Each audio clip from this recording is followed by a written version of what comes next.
मगर याद रखो, मोमिन का एतनाद दुनिया पर नहीं बल्कि अल्लाह पर होता है, क्योंकि दुनिया तो दिखावे का बाजार है, मगर तेरा रब, तेरा साथी, तेरी पनाह, तेरी रहमत है।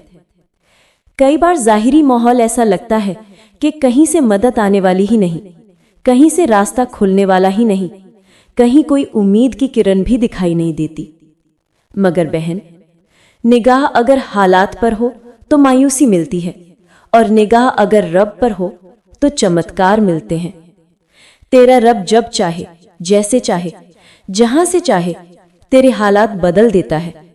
ये उसके लिए कोई बड़ा काम नहीं, वो कुन फयकून का मालिक है। हो जा कहे और हो जाता है। वासिफ अली वासिफ ने कितना हसीन जुमला कहा, उम्मीद को ढूंढा नहीं जाता, उम्मीद को कायम रखा जाता है। बहन सुन, उम्मीद एक नन्हा सा बीज है, ये तेरे दिल की मिट्टी में दबा होता है।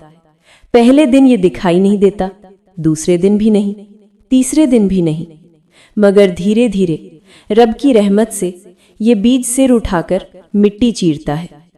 लोग समझते हैं ये अचानक फूटा है, लेकिन तू जानती है कि ये बीज बहुत पहले बोया गया था। यही उम्मीद है, धीमे से उगती है, धीमे से फलती है, मगर एक दिन दरख्त बनकर आसमान को छूती है।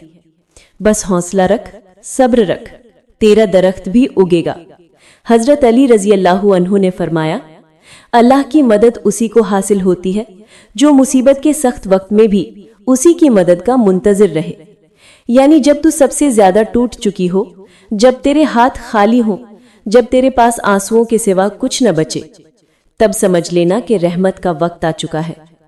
तू मायूस मत होना, क्योंकि मायूसी वहीं आती है जहां यकीन कम